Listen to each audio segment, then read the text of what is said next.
For the person responsible for killing 2 students and injuring 9 others at Brown University, Providence police releasing this enhanced video of a suspect that's supposed to be enhanced. They're telling the public to pay close attention to that person's body movements, posture, gait, and other patterns that could help identify them. The FBI apparently releasing a video timeline of the suspect's movements. And on the morning before the shooting, we see that person walking on a residential street near the school. About 2 hours before the shooting, the suspect walks along another residential neighborhood, and minutes later, he appears to be spooked by a stranger and then darts away. Then at 4:03 p.m., around when the shooting took place, you can see the suspect walking away from the shooting with police car lights on in the background. And finally, minutes later, this is after the shooting, we see the suspect walking north away from the site of the shooting. And while the manhunt for the killer continues, we now know both of the victims. Tragically, 19-year-old sophomore Ella Cook, a vice president of the College Republicans Club, and an 18-year-old freshman who is a naturalized citizen from Uzbekistan. I heard his sister talking last night, and seeing those baby pictures of him with his sister, Sandra, it's heartbreaking. He actually had a rare disease. It involved his brain, and decided at the age of 7 he wanted to be a brain surgeon. That is what he set out to do. That is what he was studying to do to help other people. And in that endeavor at Brown University, he loses his life. Our heart breaks, and now we wonder where this investigation goes next. We've been watching this minute by minute, hour by hour. This happened, was at 4 o'clock on Saturday. And sadly, it feels like it's been taking some time to pull some of that surveillance footage, some of the video. Paul Morrow's sort of been warning, cautioning this takes time. And a lot of these buildings, while there are a lot of buildings and there are a lot of cameras, some of them are unoccupied, and getting access, the police getting access to that, the FBI getting access, it takes time. So there's a lot to go through. We have been seeing them physically go through the grass, turning over the snow, going through the shrubbery. There's a lot to investigate here. One of the interesting concerns at this point in the investigation is Brown allowing the university students and staff to go home. The concern, obviously, is that some of these students can provide very, very useful information and interviews to the investigation, but they said they are doing so, letting them go home out of concern for them and comfort for their families. But I wonder what that does to the investigation. Yeah, and on that note, we've had these press conferences. They happen about every day in the 5 p.m. hour. And here's one of those moments from yesterday when you had the Rhode Island Attorney General there pressed about the lack of cameras. Let's listen to his explanation. And the reporter's not too satisfied with it. Let me try to explain that. So, as President Paxton knows, there was a major addition put on that building within the last 5 years or so. That is a modern building attached to a much older one in the back.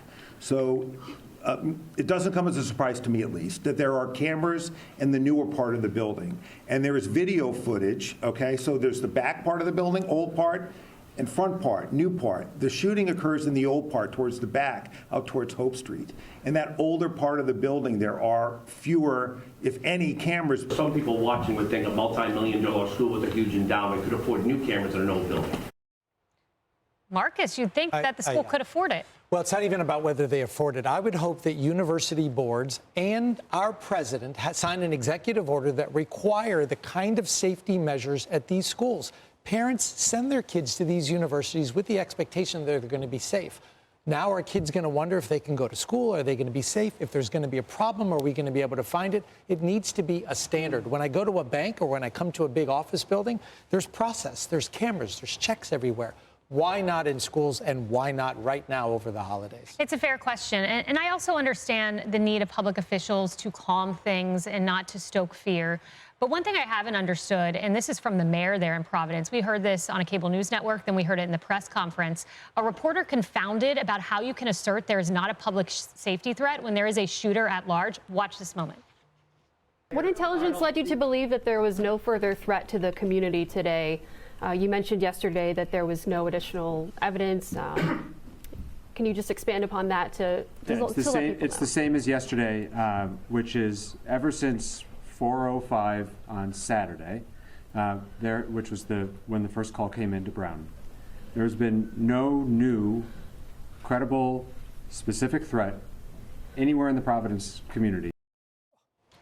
The reporter comes back and says, well, there was no threat before this, Kayla. Right. The fact is there's a shooter at large. Yeah. That's right. Yeah, quite frankly, the way that this investigation has been handled thus far by university and local officials raises more questions, I think, including for many of the parents whose children are currently still on campus or who have just been released.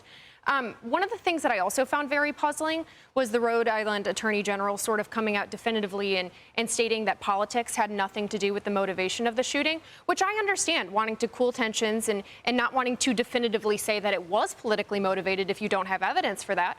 But then you don't have evidence that it wasn't politically motivated either. So why come out so definitively and say that? And quite frankly, Ella Cook's parents, her family deserve answers, but so do the many other conservative students across college campuses who are now worried about their well-being and their safety. Because here's what we do know. We know that Ella Cook was a prominent conservative on a very progressive campus. She was a leader in one of the only conservative clubs on campus. We also know that increasing violence against conservatives by leftists is, in fact, a problem. And we do know that no one in the Democratic Party leadership seems at all serious about stopping it. In fact, they just rallied behind Jay Jones in Virginia to make him Attorney General of the state after he declared that he thought his political opponent's children should be shot dead. This is a problem. Conservatives are worried. And if politics did play a role in this, we deserve to know. And Emily, look, I still can't believe we are 4 days out and we don't know what the shooter yelled. We know he yelled something. But I mean, all the eyewitnesses, all the press conferences, and we have just no indication. Look, I'll just be frank with my opinion, which is that this is colossal incompetence, both in the communications at this point and also the management. Everything that we have touched on here, the security cameras, the no credible threat, the letting the students go without being aggressive. Like, what I see here is a maximum amount of low energy reaction instead of an assertive, aggressive approach to safety. Manhunt. And before that, the safety.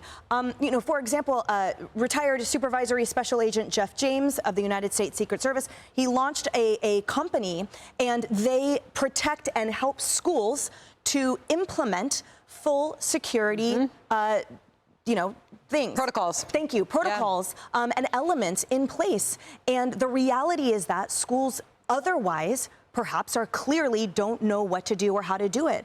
And unlike the private sector where big corporate buildings and things are sort of used to it, but these schools need help. And I have to admit that I conjecture that the administration there, the boards or whatnot, are exactly the kind of people that vote for counselors instead of law enforcement. And, oh, it's an old building. Well, the president's building there is even older than that particular building, and he has cameras, or they have cameras. So it is so, to your point, disheartening.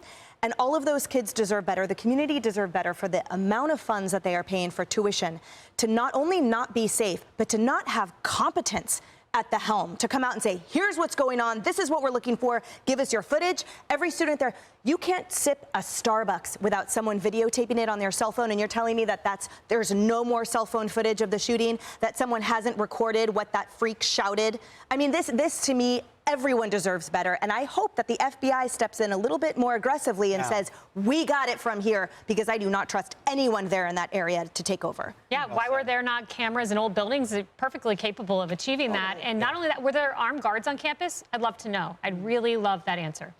Hey everyone, I'm Emily Compagno. Catch me and my co-hosts Harris Faulkner and Kaylee McEnany on Outnumbered every weekday at 12 p.m. Eastern, or set your DVR. Also, don't forget to subscribe to the Fox News YouTube page for daily highlights.